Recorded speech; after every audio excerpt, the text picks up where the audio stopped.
नमस्कार लाडक्या बहिणींनो, स्वागत आहे तुमचं एका नवीन व्हिडिओमध्ये। लाडक्या बहिणींनो, हा व्हिडिओ तुमच्यासाठी अत्यंत महत्त्वाचा व्हिडिओ आहे। जसं की आता जे हप्ते या ठिकाणी मिळाले आहेत ते बऱ्याच महिलांना लाडक्या बहिणीचे हप्ते मिळाले नाही। म्हणजे जवळपास पूर्ण गावागावामध्ये हीच चर्चा चालू झालेली आहे की मला पैसे मिळाले नाही, माझा हप्ते मिळाले नाही, तर नेमकं काय झालं आहे, कोणतं कारण आहे। आणि पैसे बऱ्याच महिलांना मिळाले, बऱ्याच महिलांना या ठिकाणी पैसे मिळाले नाही। आतापर्यंत सर्व महिलांना पैसे मिळत होते, परंतु हा जो हप्ता मिळाला या हप्त्यामध्ये बऱ्याच महिलांचे असं होऊन गेलं आहे की कोणालाच पैसे मिळाले नाही। एकदम कमीत कमी महिलांना या ठिकाणी पैसे मिळाले आहे। तर त्याच्या मागचं नेमकं कारण काय ते आजच्या व्हिडिओमध्ये आपण सर्व काही पाहणार आहोत। लाडक्या बहिणींनो, सरकारने एक नोटीस जारी केली आहे, म्हणजे एक अर्ज या ठिकाणी जारी केलेला आहे की नेमकं लाडक्या बहिणीसाठी आता सर्वीकडे हेच बातमी चालू आहे की लाडक्या बहिणीचे पैसे नेमके कशामुळे आले नाही। आणि सर्वांना हा एकच प्रश्न पडून गेला आहे की पैसे का नाही आले, पैसे का नाही आले। बऱ्याच महिलांना भेटले, आम्हाला भेटले नाही, असं बऱ्याच ठिकाणी या ठिकाणी चर्चेचा विषय चालू आहे। तर आज आपण सविस्तर माहिती या व्हिडिओमध्ये घेणार आहोत।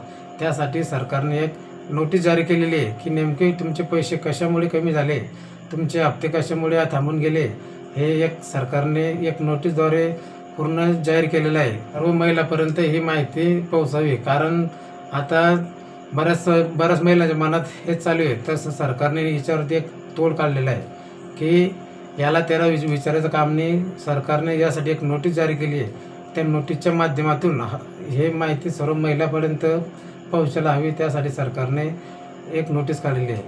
आणि त्या नोटीसमध्ये नेमकं काय काय लिहिलं आहे ते मी या ठिकाणी तुम्हाला सर्व सांगणार आहे। व्हिडिओ पूर्ण बघा आणि चॅनलवर नवीन असाल तर चॅनलला लवकर सबस्क्राईब करा। तुमच्यासाठी रोज एक नवीन असं लाडक्या बहिणीवरती जे काही अपडेट येतं सरकारवरून ते मी तुम्हाला या व्हिडिओमध्ये सर्व काही सादर करणार आहे। बघा, मुख्यमंत्री लाडकी बहीण योजनेअंतर्गत जे काही 96 या ठिकाणी चालू करण्यात आलेली आहे, सूचना दिनांक 1/8/2025 रोजीच्या सचिव महोदय, महिला व बालविकास मंत्रालय यांच्या ऑनलाईन बैठकीत ही सर्व चर्चा झालेली आहे।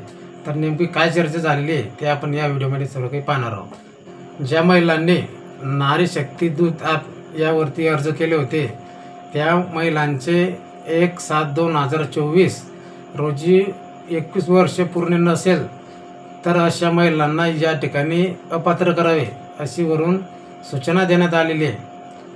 म्हणजे जर तुम्ही नारी शक्ती ॲपवरून तुमचे अर्ज केलेले होते तर त्या अर्जामध्ये ते अर्ज करायच्या वेळेस तुमचं वय किमान 21 वर्ष पूर्ण नसेल तर या ठिकाणी अशा महिलांना अपात्र करा, असं स्पष्टपणे या ठिकाणी सांगण्यात आलेलं आहे।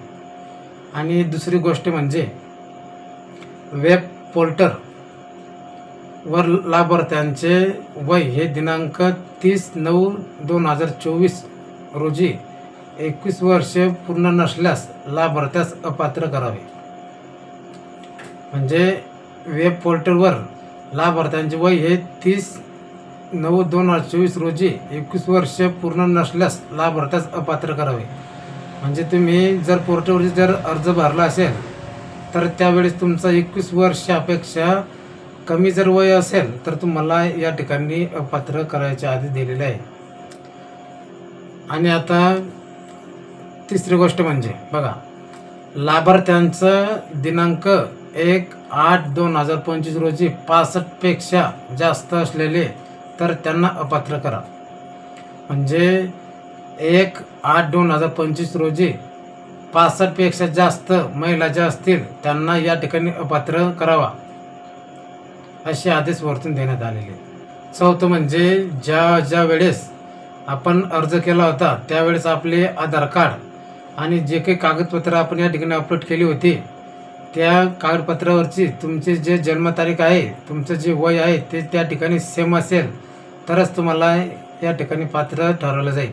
आता बघा, जर तुम्ही आधार कार्ड दिलं त्याच्या व्यतिरिक्त जे काही कागदपत्र तुम्ही जे अपलोड केली होती त्याची खात्री करावी असे आदेश वरतून देण्यात आलेले। खात्री म्हणजे कशी, तुमचा वयाचा पुरावा, म्हणजे जे काही तुम्ही आधार कार्ड दिलंय आणि जे काही कागदपत्र तुम्ही सोबत दिले त्यांच्यावरती सेमच जन्मतारीख आहे का, सेमच आधार कार्ड जे काही दिले ते सेम आहे का, जर याच्यामध्ये थोडा फार जरी बदल दिसला तर या ठिकाणी तुम्ही अपात्र होणार अशी नोटीस या ठिकाणी जारी केली आहे.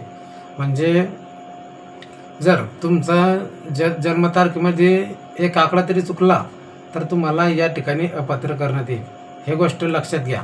आणि 5वं म्हणजे बघा, कुटुंबात एक राशन कार्ड म्हणजे एक कुटुंब. राशन कार्ड म्हणजे एक कुटुंब.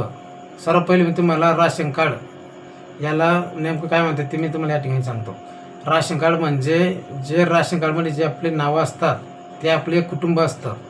आणि त्या कुटुंबामध्ये जर 2पेक्षा जास्त महिलांनी लाभ घेतलेला असेल तर त्याची तपासणी करा.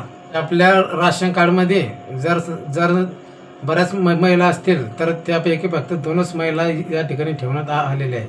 आणि आता बघा, आता बऱ्याच ठिकाणी ज्या काही महिला अपात्र करण्यात आलेल्या आहे ते सर्व काही या अटीमध्ये बसत नव्हत्या. त्याच्यामुळे या ठिकाणी सर्व महिला अपात्र करणार आहे. मी मागच्या व्हिडिओमध्ये सांगितलं होतं की जवळपास 26 लाख महिला या ठिकाणी अपात्र करण्यात आलेल्या आहेत. तर लाडक्या बहिणींनो, व्हिडिओ कसा वाटला? व्हिडिओ जर तुम्हाला आवडला असेल तर चॅनलला सबस्क्राईब करून ठेवा. पुढच्या व्हिडिओमध्ये तुम्हाला अत्यंत महत्त्वाची बातमी मी या ठिकाणी घेऊन येणार आहे. तर चला, धन्यवाद.